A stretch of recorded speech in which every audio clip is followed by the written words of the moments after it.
And now it's time for more of Southern California's sports fishing voice. Let's talk hookup.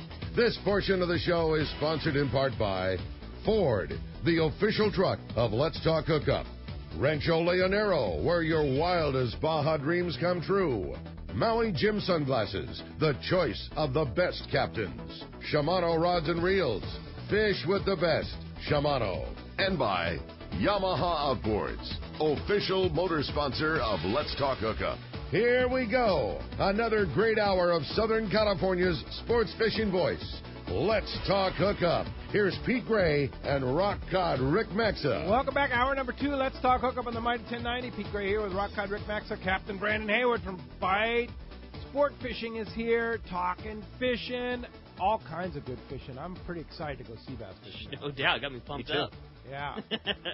Ready to go. You got it, man. Well, hey, we got a great show going for today. We're talking all kinds of great fishing, and we want to talk to you. If you want to be a part of this second hour of Let's Talk Hookup, we want to hear from you. There's 2 ways you can join us on the show this morning, and first is with our local line, which is 858 area code 457-1090.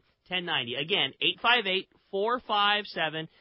That's a local number, or toll-free. That toll-free line is 877-792-1090. Again, 877-792-1090. And speaking about being pumped up to go sea bass fishing, somebody's going to get an opportunity to go. Next weekend, there's 2 open party trips on Bight Sport Fishing, and the lucky winner at the end of the show today is going to get a chance to take their pick on the Friday trip or the Saturday trip. You're going Newport to Catalina to get to go put your time in to go catch one of those big tanker local sea bass with Captain Brandon Hayward. How cool is that? How far is that run? It's pretty, Newport's really close to Catalina. It's close, and what I like is it really opens up the west end of the island. Oh. So it's 27 miles, 28 miles to the east end, and the middle of the front, that type of stuff, and it's not much more to the west end, which is pretty huge. So you get a lot of opportunity to go fishing up on that western side. Yeah, exactly. Yeah. And, front side, west end can be a great sea bass zone. Yeah. Oh, yeah. It's not just a backside fish. Yeah, for sure. Yeah. Yeah, and good squid areas and stuff like that. Yeah, In that zone. yeah, exactly. Yeah. Exactly. So you said that fish is not, necessarily on the bait grounds. Is it the type of thing where you still do the standard Catalina, you go over and you make your bait and you take your bait elsewhere to go catch your fish, or are you not fishing them on squid at all, or does it just totally depend? No, a good question. It's all on squid. I'm super lucky in that I have some good buds that run light boats and stuff like that, so squid I have a little bit of an advantage there.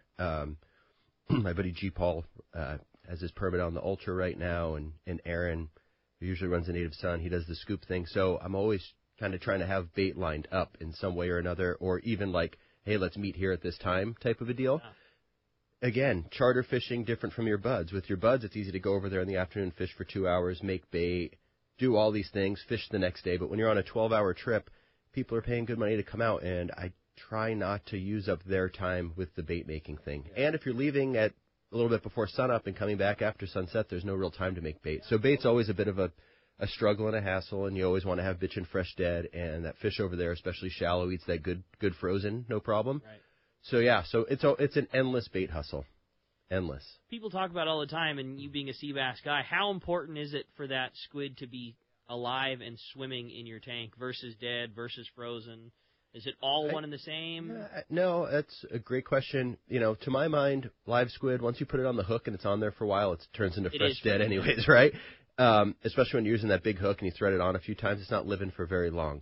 So as long as it's really good fresh bait, that's why, if I have the opportunity, I'm like bagging that stuff, keeping it super, super iced, and I go through my own little process of kind of freezing it and bagging it and making fresh dead, and it works just fine. But you can't just scoop it all, put it in a 5-gallon bucket, that, at 2 o'clock in the morning, and then still using that same bait at 2 in the afternoon. It's going to spoil. So we take really good care of our squid, slowly defrost it, and do everything so that when that frozen comes out, it's still slimy, it's still got its color, and it works just fine. That's rad. Cool. I think that big local fish likes a live or a very fresh dead bait much more than frozen. I'm not saying I haven't caught them on frozen, but it likes that live bait. It really likes that big live bait kind of pumping around, especially during the summer when they're up high. So island fish, more apt to fish the frozen than the local stuff. Okay, that's good info. Yeah, really good. All right, let's jump into the phones. You Rick. got it. Well, the phones are packed again. If you want to get your opportunity to get through, 877-792-1090. We're going to talk to John, who's calling us from West Hills this morning. Hey, John, welcome to Let's Talk Hookup. Good morning, guys. How you guys doing? What's up, John? Hey, Brian, I had a question for you. You've obviously run a really successful charter business here, and like you said, and if you were willing to share, in a 12-hour trip, just a little behind the scenes of actually, I'm sure that it's not a 12-hour day for you, and just kind of maybe some brief points of possibly how long your day really is and what you do behind the scenes there for a trip. That's a good question. Yeah. And I look at my job like any job. I want to make a certain amount of money per hour, right? And so you got to think about there's a lot of front end and back end stuff, sending people charter contracts. To my mind, it's kind of like 2 hours per trip on just the kind of communication end of things, sending directions, that type of stuff, booking the deposits, all that type of stuff. And, before any trip, my Parker doesn't live in Newport. It lives in Dana Point, and I run up. Newport's expensive, and there's no slips at Davies, right? And I use that boat a lot with my family and my friends, and I'm a local resident. So you got to add an hour there. On the flip, on the business front, it makes sense for me because fuel is substantially cheaper in Newport. And by running up, you're also shaving a lot of direction and miles off going to the island. So it makes sense. It's a win, but it adds an extra hour. So if I got to, if I'm picking the guys up at 4:30 there, I'm leaving, the night before or early that morning and spending the night up there or, getting a guest slip up there or whatever it takes. So I'd say if it's a 12-hour trip, it's really a 16, 18-hour day minimum. Yeah. And that big bluefin thing, those are 18-hour days, man. Yeah.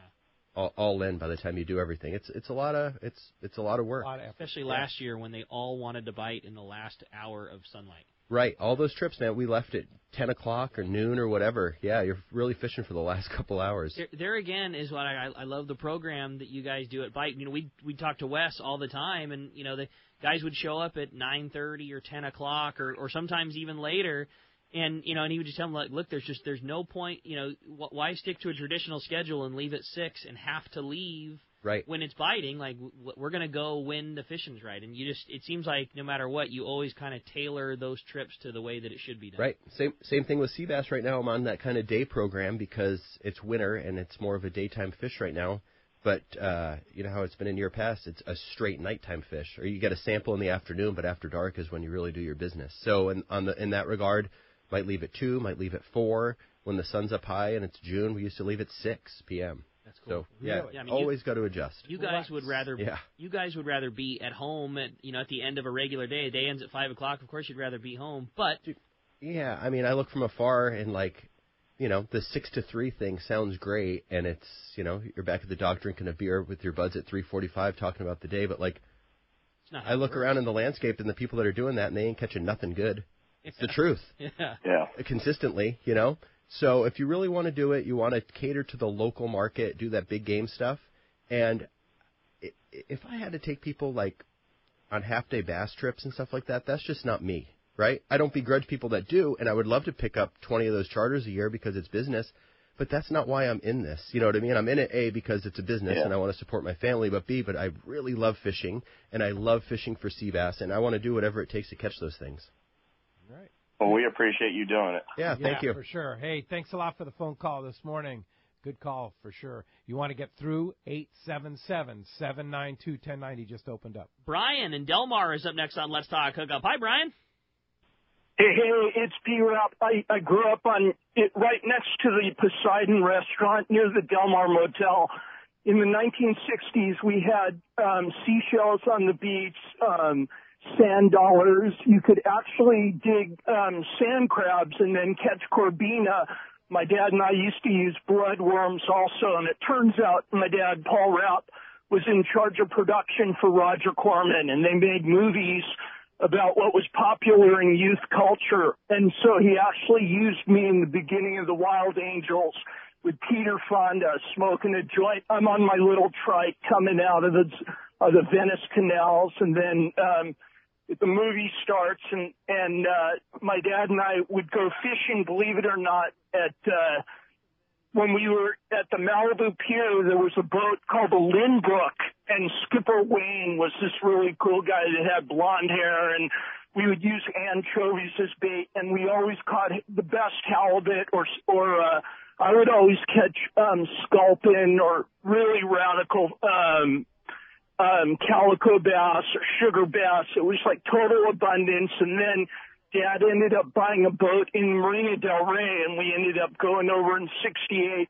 to Catalina, and we actually caught over 100 sand dabs at night. And then we ended up, my dad told me I could be a team rider for Waterways Surf Adventures, and my job for Sean Murphy was to make a movie about all the boat trips and the surf camps around the world, and we actually had lobster with Tony Hussein in the Maldives. He knew we loved seafood, so we actually surfed with Tony at Beacons on the outer atolls on a yacht charter in '97. So that's my big secret spot for lobsters. If you want to call Sean Murphy at Waterways is the king. That was So that whole story was all about the secret lobster hole. Maldives. Yeah. Maldives. Cool, man. Well, thanks Okay, for sharing thanks. the story. Appreciate the call this morning. Wow. That was a long paragraph with no periods or No commas. breaths. That was really impressive. That was extremely impressive. Yeah, I have not heard a story with. There was not a pause whatsoever. The cool part is he could still go down to Del Mar, dig some sand crabs, and catch a corvina. Yeah, straight up. Think about his dad and hang out. All about fishing. Yep. That's where you make memories. Exactly. That's rad. All right, let's jump right back into the phones. They're packed up. Cliff, Lakewood, you're up next on Let's Talk Hookup. What's up, Cliff? Good morning, guys. How you guys doing this morning? Good morning.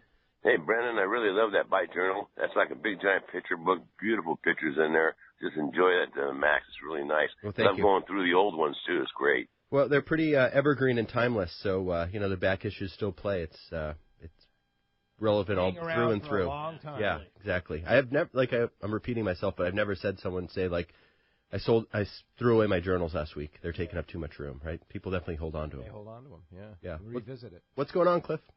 I have a question about that. Do you ever fly line in a good current for white sea bass, or do a reverse dropper loop, or is it just all the stuff? And what's the most productive?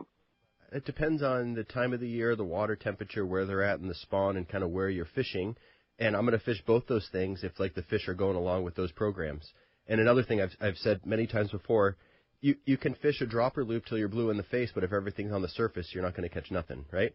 And conversely, you can fish the fly line, but if everything's on the bottom, you're never going to catch them. So if you're going into it kind of blind and you haven't been fishing, that's why it's important to kind of stagger and always try different things with all fishing, but especially with that fish, because they could be on the bottom, they could be mid-water, they could be on the surface, it could be a total laydown and they're just kind of all over the place, which is fairly rare, but that happens in the spring, early summer. So I would say mix it up and try both. This time of the year, if I had to like kind of draw a default line, bottom. Yeah. Bottom. Nice. Yeah. Yep. Cool.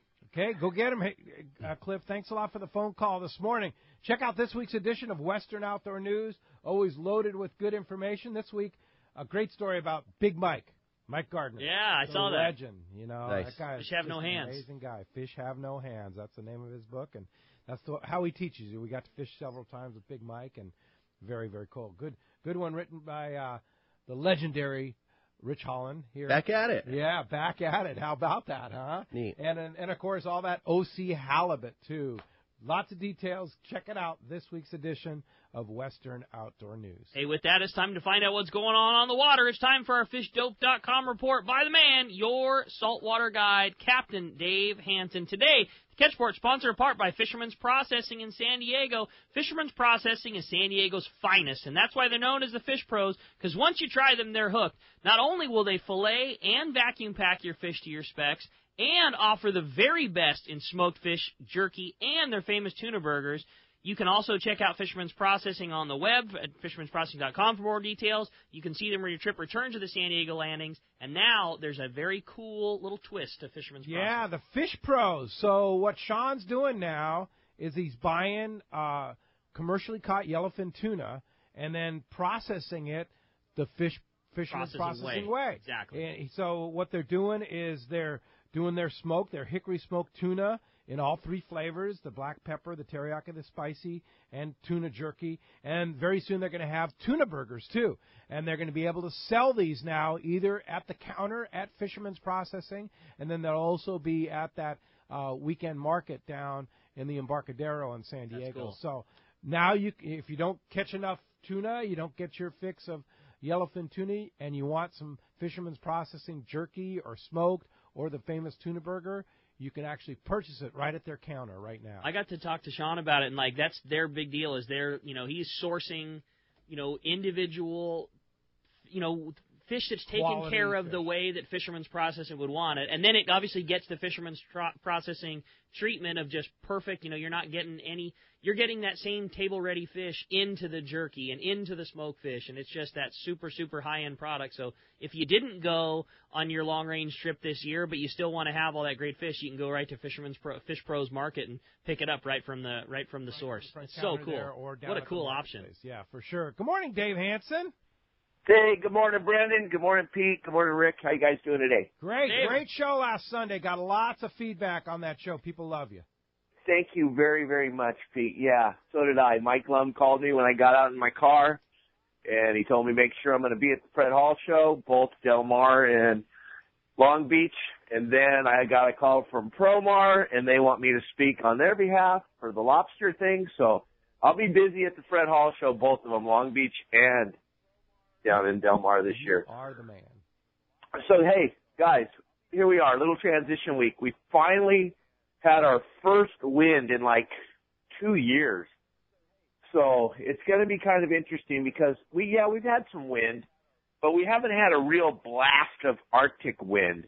And this is what we had the last 2 days here. We had some wind. So it's going to be different. It's going to be interesting. I think maybe like on Brandon's behalf and a lot of the guys are going to wait for that sea bass. You might want to start looking around on the coast here for some squid because the water just got all torn apart and everything got flipped over upside down. So pay attention to what's going on the beach here because the missing factor of what's been going on up and down the coast is this squid on the coast.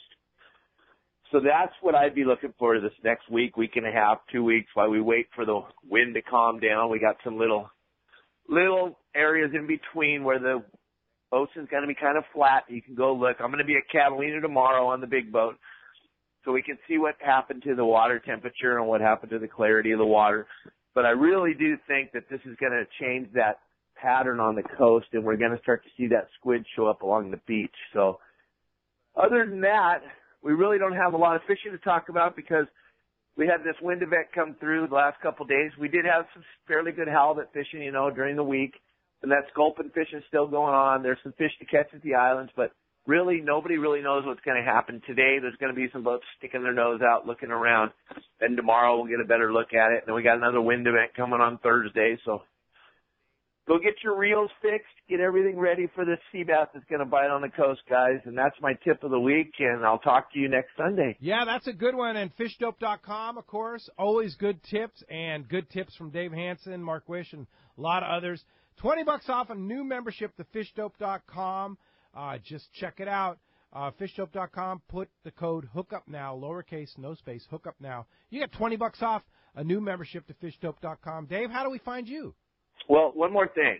Like I said, since Brandon put his whole thing together, if you guys are looking for an opportunity to catch that sea bass of a lifetime, pay attention to what Brandon has to say because the guy is on it. He's got inside information that most of us never even dreamed that we're going to get. So pay attention to what he's saying today, watch what Brandon does, and get ready to catch some of that coastal sea bass that's kind of been missing out of the equation here the last couple of years. Yes, indeed. Good Thanks word, for that. Right? Yeah. He knows his stuff. Give me a call at 949-374-0786 or look me up on the web at yoursaltwaterguide.com, and I'll talk to you guys next Sunday. All right. Thanks for that, Dave. Appreciate that. Talk to you next Sunday. And that report sponsored in part by Gamakatsu Hooks. You've been looking for that live bait hook that keeps bait alive. It's Japan's leading fish hook. It's Gamakatsu, the hook that drives the point home with an absolute perfect band and ideal barbs. All hooks are not the same. Go with Gamakatsu for infinite success. Check gamakatsu.com for more information. All right, this week it's the San Diego Sunroad Marina Boat Show, and we have the boat show director, Jim Behun, on the line. Good morning, Jim. Hey, good morning, Pete. How are you? Doing great. Well, tell us about it. The big show coming up on the 25th through the 28th in San Diego at Sunroad Marina. Absolutely. We're on Harbor Island there, and we've got over 200 boats this year. It's a great boat show. What's really cool about it is you can get on every single boat. They're in water. We have a whole bunch of fishing boats. Kobe is represented. Michelson has the latest and greatest. The new Wellcrafts by South Coast are going to be on display. Boston Whaler with Sun Country. We've got Regulator with Cussler. We've got the newest 35-foot Bertram. Everglades has a great display of center console. So if you're a fisherman, there's a lot of different vehicles you can get on to get out in the water. No doubt about that, and I know I talked to Pete Giacalone from Cussler Yachts the other day, and Mike Cussler and he are going to be down there with those incredible Regulators down there from Cussler, and just a whole bunch of boats, big and small, right, Jim? Absolutely. You can get on a 20-foot center console, or we've got some fabulous 57-foot Vikings. There's a 68 Little Hokum, which is a fabulous fishing boat you can get out with Orange Coast yachts. And you know what? There's Shelter Island inflatable. So sometimes if you just want to cruise around in the bay, you can get yourself a nice little inflatable. Also, Seaforth Boat Rentals. You can rent a little fishing boat. So you try to cover it. Whatever your budget is, you can get on kayak fishing, or you can get on a big boat to go rent. Or just have fun. But the good thing is you can learn about boats because these guys are there to answer all your questions, and we've got food and some music, and it's just a lively, fun, entertaining afternoon. It is certainly that. So why don't you give us the details? It starts on Thursday, January 25th, and runs noon to 6, Friday noon to 6, Saturday it's 10 to 6, and then Sunday 10 to 6. Kind of give us details, admission, how do we get there? Absolutely. On Thursday, Friday, like you said, we're noon to 6. Saturday, Sunday, 10 to 6. It is on Harbor Island in San Diego. There's a huge parking lot right there. I believe parking's $10 for all day. I've got a shuttle that runs the 300 yards from the parking lot to the front of the show. We've got 3 restaurants right on the end of our island that you can go to, plus we have a lot of food vendors that'll be there. The tickets are $13. Kids under 12 are free. Thursday, Friday, the military is and first responders are free. We appreciate what they do. And we've got seminars that are all listed that'll be going on every day. We do have our website, SanDiegoSunwebBoatShow.com. You can find out a list of all the vendors, all the boats, and all the activities. So we welcome everybody to come down. It's a great time, and we appreciate your support, Pete. Yeah, you bet. You know, there's a really cool restaurant, like you mentioned, called Costera, right next to where the boat show is. Go have lunch at Costera. It's probably the best view in all of San Diego Bay. Good food and cocktails. Then hop on over to the boat show and check out all the great stuff at the boat show. San Diego Sun Road Marina Boat Show this coming Thursday through Sunday right on Harbor Island, right across from the airport in San Diego. Go see it. Lots of good stuff for fishermen. Thanks, Jim. Appreciate you joining us here on Let's Talk Hookup. Hey, thanks so much, Pete. Have fun up there. And, again, I hope to see you next week. Take care now. There. All right. Thank you very much. All right. Bye-bye. Let's jump right back into the phones. They're packed up. Rich and Bradley, you're up next on Let's Talk Hookup. Good morning, Rich. Hey, good morning. Great stuff this morning. Up on the Central Coast where I live, sometimes bait is just not an option, and I'm hoping maybe Brandon can run us through some of the details of presentation, speed, and cadence, and maybe any other details that he would suggest for when you want to use a lure for catching white sea bass. Maybe kind of help us out with that. Yeah, that's not something that's really incredibly available most of the time, especially up where you're at, because when you get sea bass up there, it's usually on bait, Central Coast. And I've never... Not a lot of sea bass up there. Yeah, but when there's bait and in those La Nina years, they get in Monterey Bay and Morro Bay, but it's always a squid deal. You're not saying there's just like resident populations that are living in the kelp lines and things like that. Right. And, I have caught fish at like Halama and Point Conception proper before. Oh, yeah. But I can't speak to up there because I'm not familiar with it. Down in this neck of the woods, you get sea bass on kelp lines and that type of stuff, and it's really a random thing. It's a hard thing to go target, and you would fish it just like anything else, with your surface iron, just that kind of medium retrieve, and ditto with like a swim bait, MC swim bait or something like that. So it's not something I can totally speak to in terms of like we're going to go target sea bass today with artificials. In your neck of the woods, if sea bass were to be around, you would know about it because there's going to be squid around and probably light boats and that type of stuff. Yeah. Summer and fall. Another thing, too, is like everyone thinks about sea bass as always being this like squid grounds thing, and when I talk to people, they're like, oh, pray for squid around here, bait grounds, and that's great when it's kind of like spring, summer, fall, they're spawning, and in kind of deeper water areas, but I've tried a lot, and I've never caught a sea bass on a bait grounds along this section of coast, call it from Newport to Del Mar in the wintertime, no matter how much squid there is, never. La Nina, those big squid years, there was no winter fish around, you know what I mean? So it's not really like that this time of year. So it'd be great if some squid showed up in terms of making bait and having a convenient bait play, but that's always been like a May on type thing. Even last year in April, there was more April's beach squid around than's been around in, April wasn't really a big squid month in years past. People tried that stuff all the time. They couldn't catch nothing on it. Huh. Interesting. So the fish has to go along with like the other patterns. Yeah. So it's not like you can just drop it somewhere and it's going to bite in February in 68 feet of water or something, Good information. Hey, thanks a lot for the call this morning. Hey, when we come back, we got a lot more Let's Talk Hookup coming away. More your phone calls, more great information. You stay tuned. It's Let's Talk Hookup on the Mighty 1090.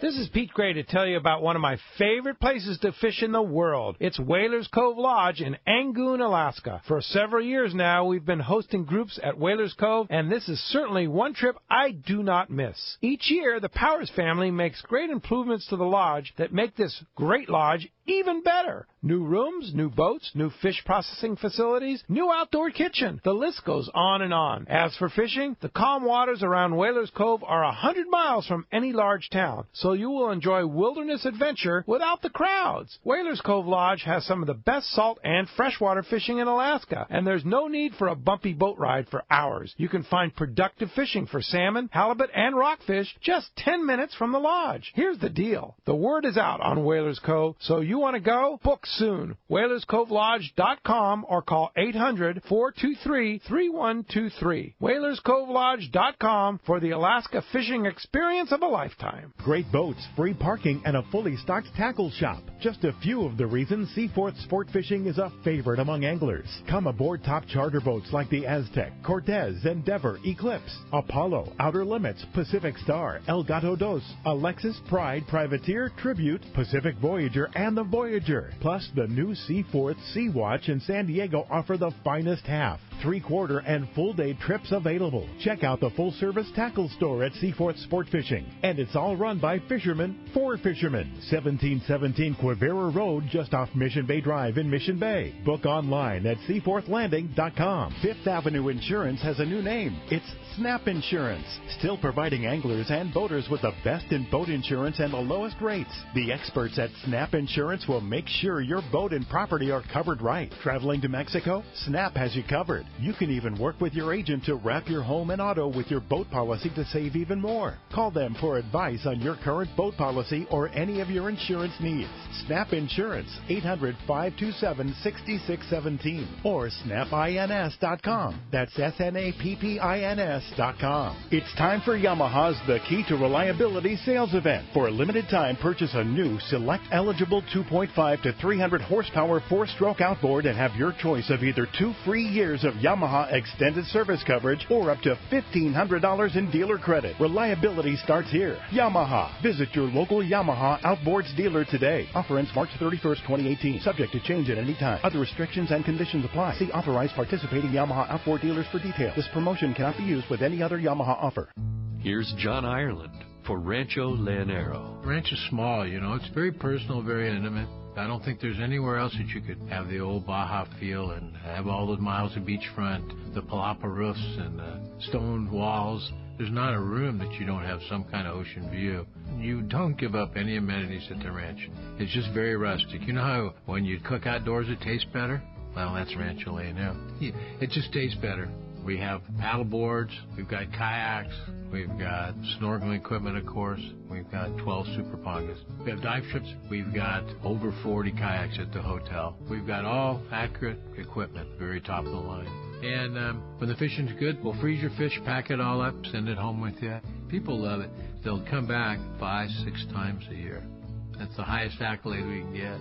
1-800-646-2252, 646-BAHA. And RanchoLeonero.com. It's unique.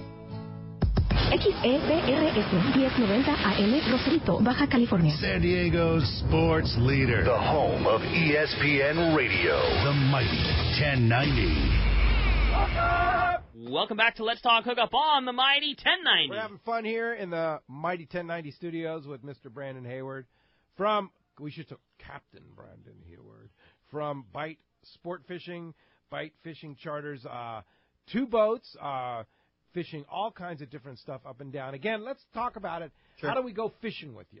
Yeah, like I said, phone call is good. I can kind of tell you what days are open and see what it is that you want to do and accomplish. If you want to do an open party, the dates are up on my website. I just splashed them right up on the home screen, on the home page last week, so you can check out. That's on the open party front. Don't do as many open parties as I used to. I still do a lot. That's kind of what puts you over the hump and lets you run your 315th trip for the year or whatever. But it's hard sometimes to get 3 people that can all go on a Wednesday that all want to do the same thing. Everyone wants to go on a Saturday. Cool but thing is, grab a couple buddies and just do a charter. Yeah, exactly. Yeah. Exactly. I mean, I charge more than anyone else in the landscape, even though everyone's rates for everything's going up, because guess what? It's not getting cheaper to live around here, right?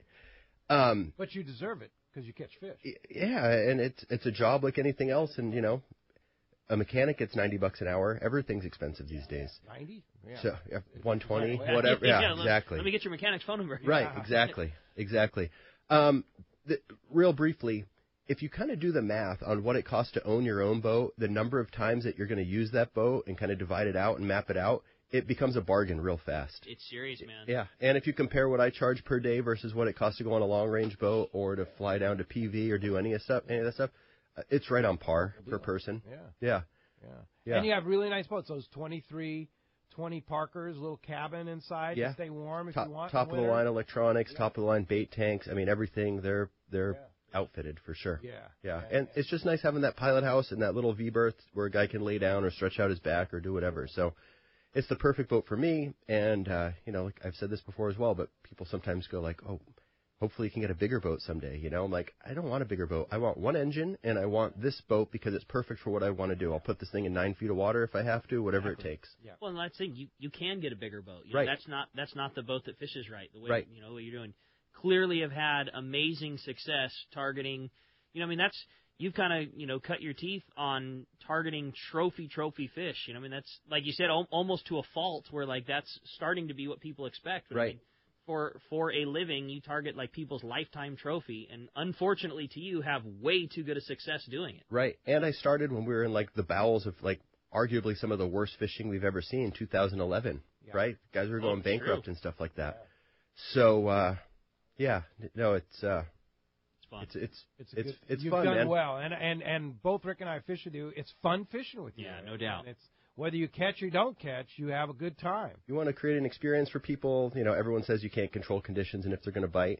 I want people to have a good time, and I want everyone, if they want some knowledge, I want everyone walking off the boat like feeling like they kind of like learned something, right? You mean you don't catch them every day? No, I get skunked all the time, man. Yeah, it's just how it is. And if you're going to go fish for big sea bass and bluefin, I'm very transparent with people. I tell them.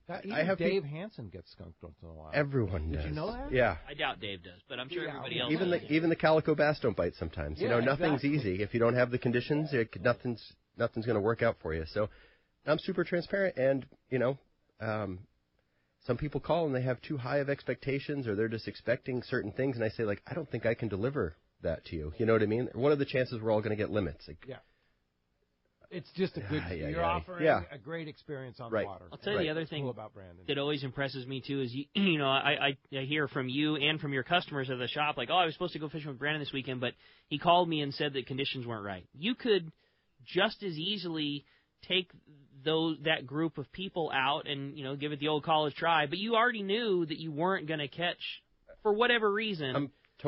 I'm well aware that I leave $20,000 a year on the table because I reschedule trips or don't take people when it's poor. But on the flip, maybe you get some of that back because you're being real with them and they come out and it works out. Yep. If you reschedule them and they took the day off work and then they come out again and they don't catch nothing, they're not coming back, right? But if they catch something, they're definitely coming back. You might have them for a lifetime. Exactly. And if you want to catch a 200-pound bluefin or a 50, you have a goal, like a dare I say, bucket list, or this is something I really want to accomplish, your brain shouldn't be plumbed on, like, I'm going to come out once. You should say, this is my goal. I'm going to do this year, and I'm going to book 2 or 3 trips. I am on the water. Yeah. Truth, man. No doubt. Yeah, we talked about that with Jim yesterday. Yep. Yeah. So let's go ahead and jump in the phone. You got it, man. Gary in Long Beach, you're up next on Let's Talk Hookup. Hi, Gary.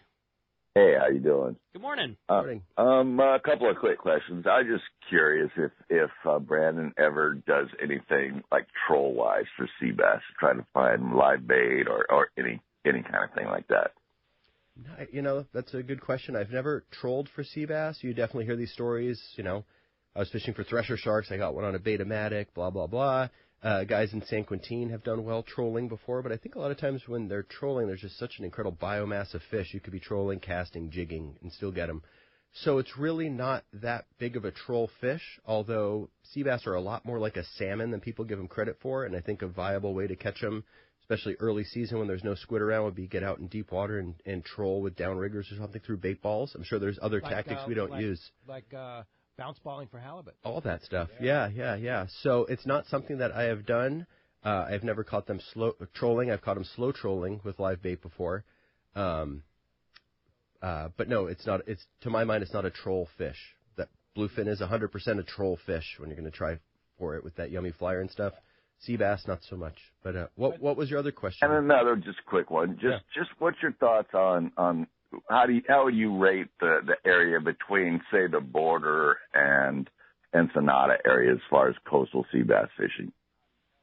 I think that stretch held two of the greatest sea bass bites of our lifetime in 2009 and 2010, and it's what kicked off the kind of current cycle. That's true. I think a ton of fish moves through there.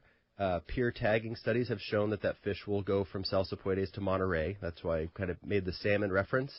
And I think that's an excellent zone. I also think that zone is very susceptible to cold water and upwellings, and if you don't have the right conditions, you're going to go down there and it's 54 degrees and brown. But with the right conditions, that's a wonderful zone. There's bull kelp, quote, regular kelp, hard bottom, not a lot of pressure. I think it has great potential. Often overlooked. Exactly, yeah. But the one other downside of that area, too, is it is gill-netted. Gill-netted heavily. And those guys have gotten better and better every year. Yeah. And if you see sea bass in the market, especially this time of year, that's where it came from. They slap those gill nets in the kelp. Yep. But, yeah, it's not like California. Sidebar, people think California there's no gill netting. There's a ton of gill netting. It just has to happen outside of 3 miles, right? But a lot of sea bass get gill netted. There's a legit fishery for it. Right? Huntington Flats, Ventura Flats, a mile off Santa Cruz Island is prime territory, and when there's red crab in there, they get a lot. So we've got to join CCA and work toward getting rid of that. Yeah, I mean, from the recreational perspective, it's real easy to think if there was no mesh in the water, how good everything would be, right? Yep, for sure. Hey, thanks a lot for the call this morning. The one thing I just want to add to that whole Salsipuedes thing is you need to go into that with the same attitude that Brandon was talking about, fishing a kelp line and fishing for 3 fish for your guys. It's not going to be 2009 every time where you go down and there's a huge squid area and you drop the anchor and you catch them. But if you could go at that with the same amount of effort, and importing bait and fishing kelp lines that are, getting hit by good current and, good association with structure, things like that. Like if you went in there to target 2 or 3 fish on a piece of kelp, you'd probably learn that fishery and have great success. But it's not going to be the same as giant squid nests when people went down there for a week at a time and just anchored on the X and planned on catching fish. What happened in, call it 2009 or really like 2010 to 2014, call it from, the border, just below the border, up to San Onofre, San Mateo, that swath. Every year it would kind of happen somewhere. I remember in 2010, that Crystal Pier thing, Tim Athens on the Outer Banks said, I haven't seen this in 20 years, squid down here. That might not happen ever again or in another 15 years. So if you're kind of sitting on your purse every year hoping that happens to catch sea bass in this kind of southern sector, I don't know, man. That's a cyclical thing. Could it happen again? Will it happen again? Yeah, sure. But that was something really, really, really special. On the flip, there was nothing offshore. That was the only thing to do. Yeah, that was all. That was your August. Yeah. Squid nest sea bass. Remember that? Oh, yeah. Yeah. Let's go ahead and jump in the phones, Rick. You got it, man. How about this time we talk to RJ calling us from Riverside. Hi, RJ. Welcome to Let's Talk Hookup. Hey, good morning, Rick. Good morning, Pete. And Brandon, just wanted to call and thank you guys for that APCO Horizon fleece. It is amazing. I'm out here on the Patriot this morning wearing it, and it is an awesome piece of apparel, man. The fleece lining on the pockets is amazing. Keep my hands warm. Just can't thank you guys enough. Oh, and it's waterproof and windproof. That's an awesome. Oh yeah. I wore it the other day. Pouring rain on me. I've been wearing it since it came in the mail, and it's amazing. That's awesome. That's great. I got a question for Brandon. The wife and I are considering booking you. Her question is, how much actual teaching do you do while you're taking us out as well? I missed that part. How much actual what? Teaching? It could be 100% teaching. It's whatever you want to do on the trip, and there's black and there's white. There's people who say, I just want to catch fish, right? And there's other people that say, I want to learn how to anchor my boat. They want to learn certain things, and I tell them, like, well, we should gear the trip more around that kind of lifetime of knowledge versus a daytime of possibly catching something. So let's do 80% knowledge tip, 20% hardcore rod and reeling, So we can do either. I don't do the thing where I go on other people's boats. Other people do that really well. If someone comes on my boat and they come out a few times and they have a boat, I'll jump on and help them out and do it, but that's not really my sauce. Reason being is the times that I did do it before, I just got really aggravated. They don't have enough anchor chain. Why does your anchor weigh 6 pounds? The fish finder's from 1982, and that's not, So what I tell people is, come on my boat. I'll show you how I anchor, how we lead spots, and all that other stuff. Yeah, and if you want an example, Ryan's an excellent teacher, and I've learned a lot from him when I go fishing with him. And a good example with that would be a video that we shot together on his boat about the Brandon Bobber. It's on our YouTube channel, Let's Talk Hookup Radio Show, about a new technique that you basically developed using some steelhead techniques from the Northern California on catching sea bass. And that's on our YouTube channel. You can watch Brandon teach you how to use that technique. That type of stuff. I'm a big fan of kind of blending styles and using things that we've noticed happen before and blending them with the current. Yeah, for sure. So if you want to access that, go to our website, letstalkhookup.com. Top right, you'll see all the links. YouTube is on there, our Facebook, and Instagram. Those are kind of our three active social media channels that we utilize and all of it can be accessed right there. And check that video out. It's a cool video. I get a lot of good feedback about that. Yeah, for sure. Thanks a lot for the call this morning. Bueller and La Mirada, you're up next on Let's Talk Hookup. Good morning, Bueller. Good morning. Good morning. I got a question or two regarding fishing rods. I know you mentioned 8 or 9 foot rods. I'm curious about what type of rod rating that you like.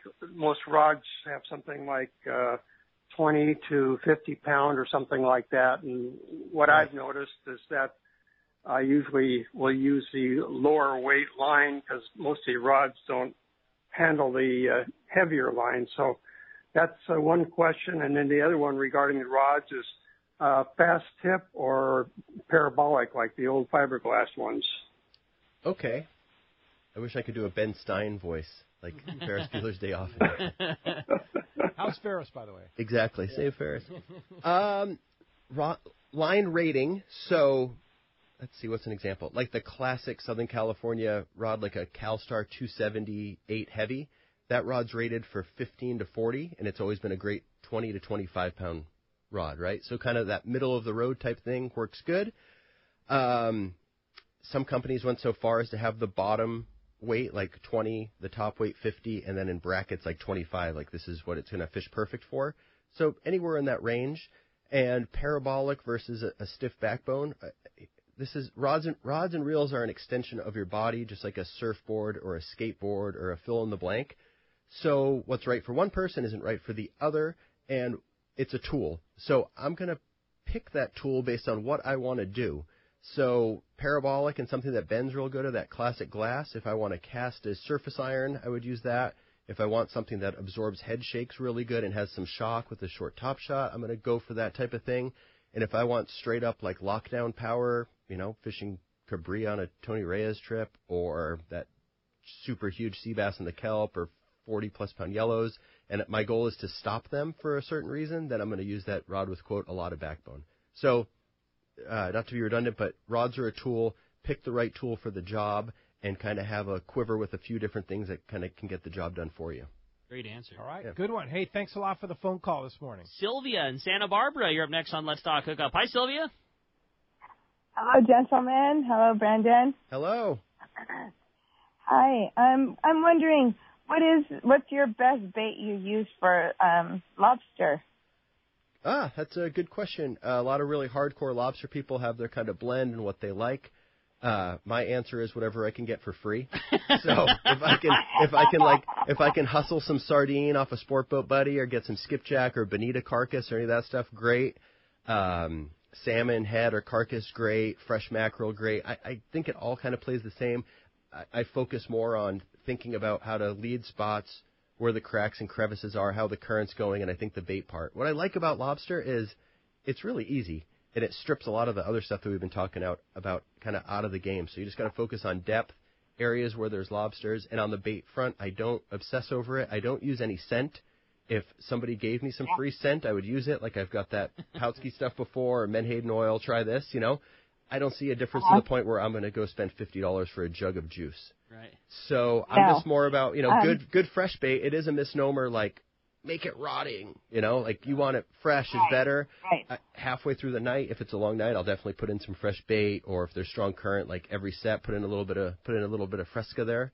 But it all kind of plays the same. Think blood and oil. There you go. Yeah. Hey, Sylvia, thanks a lot for the phone call this morning. I'll try and sneak in one more, Rick. You got it. How about we sneak in Chuck calling us from Dana Point. Good morning, Chuck. Thanks for hanging in there with us. Good morning, Chuck. No, my pleasure, guys. I got a couple things. Now, does your clients usually buy your boats, Brandon? The way you set them up, man, they're like something you buy at the show or something. And another thing is this bucket list fish of these big old bass at the island. I've listened to these guys. I see them throwing the squid on the ground. He goes, this old white sea bass trick. And he's always hooked up. And he said another one was a double dead squid, like they just mated on the very bottom. Is that a still go, or is that old-timer stuff? No, that's standard. That's standard. I mean, there's nothing cooler than the show of the sport boat captain coming out of the wheelhouse, picking up a squid, slamming it on the nod squid, pinning it out, and 10 seconds later bending, right? Yeah. That's pretty cool. The thing with squid is when squid spawn, they die, and squid are actually kind of hard for them to catch. So the thought is that a spawned out dead squid works pretty good. So yeah, that's definitely still the go. 2 squid on a hook. It depends on who's buying the bait, right? Now, what about your boat? How do you get your boats rigged the way you want them? I get it. I mean, I get them pretty straight ahead. Kevin has certain options, like if you want a double West Coast Marine. Yeah, if you want double safari windows or a shock seat or a this. But I get them just like pretty much how they come. You know what I mean? And the thing about Kevin is that he knows Parker's inside and out. Right. And he'll tell you, yeah, you need that. No, you don't need that for fishing around here. Yeah, you need that. And he's super fair and a real guy, you know? Oh, man. I'll vouch for you on that. He talked us out of a couple of options that we thought we wanted. He talked us into ones we didn't. And both of those things, he could have just as easily, when we said we wanted this one, just tacked it on. And that guy knows he's just out to make the boat buying experience better. It was awesome. I don't have a big tower on my boat. In fact, I have no tower on my boat. I might put some sort of little bucket up there, but between the amount of time you have weather, the amount of time you can use it, the fact that I'm kind of a one-man show, and when you put all that weight on the roof and the canopy, you've put a sail on top of your boat, and your fuel economy is going to go way down. It's going to be way more slammy. As a business charter play, and from someone who's like, it's not what you make, it's what you save sometimes. I think that my 1.9 would be 1.7. I think my 2.4 would be 2.0 with a big, huge tower on there. Right. So I don't have that on my boat for that very reason. You don't need everything. You don't. If you have an unlimited budget and you do a lot of offshore fishing and you want that kind of look and aesthetic and you feel like you're going to use it, great, but I don't. Good answer. Hey, when we come back, somebody's going fishing. They're going to go check out that 23 Parker because they got a trip. Going fishing with Captain Brandon Hayward. We got more Let's Talk Hookup coming your way on the Mighty 1090. If you've been searching for that perfect inshore and offshore boat, Defiance is the one. Go far and stay dry is the Defiance slogan. And that is exactly what you get in these overbuilt trailerable offshore boats. Inland Boat Center has the Defiance you are looking for in stock, ready to fish. A huge 2.5-acre indoor showroom. And over 300 new and pre-owned boats for everyone. Family owned and operated. Their customer service is the finest available. They take trades of all types and offer amazing financing deals. deals. Check out Inland Boat Center's inventory of Defiance Pilot House boats online, including the Admiral 22 and the San Juan 25. Solid construction with no wood to ever rot. Defiance boats are built to last. It is the peak of the season, and the Defiance boat deals have never been better. Along with great financing, you could be fishing next week in your new boat for much less than you ever thought possible. Inland Boat Center, 681 East Jacinto in Paris. Check the website for the current inventory and more at inlandboatcenter.com. This is Captain Art Taylor of Searcher Sport Fishing. Come join our season crew led by Captain Aaron, Remy, and me on a fishing adventure to remember. Our 2018 schedule is available now with multi-day trips to fit your budget. The Searcher has remodeled cabins, an RSW system to preserve your catch, and great meals prepared by our chefs. Don't wait. Book your adventure online now at searchersportfishing.com or call Celia at 619-226-2403. That's 619-226-2403. Visit searchersportfishing.com.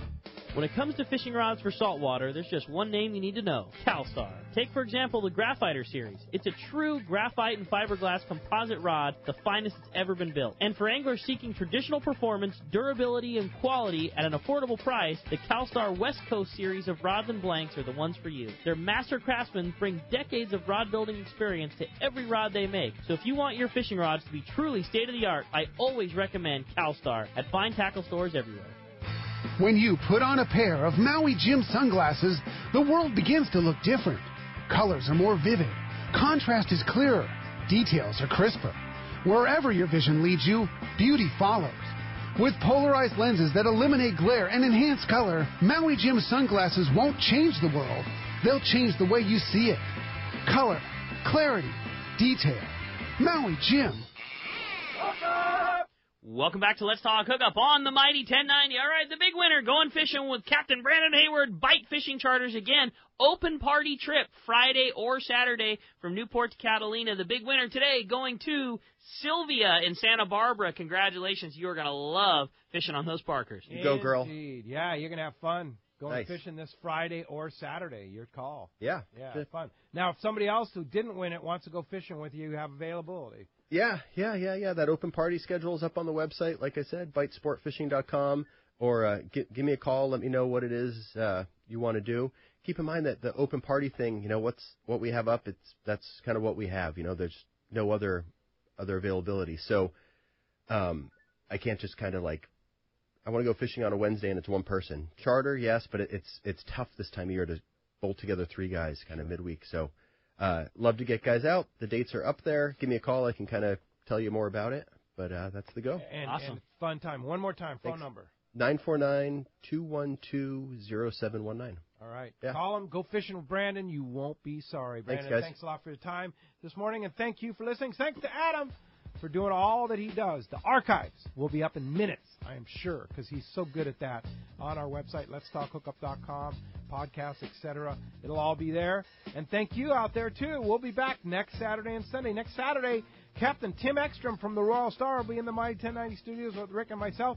And then next Sunday, Bay Bass Guide Captain Al Clowers will be here. Thanks for listening. We'll see you next week right back here on the Mighty 1090.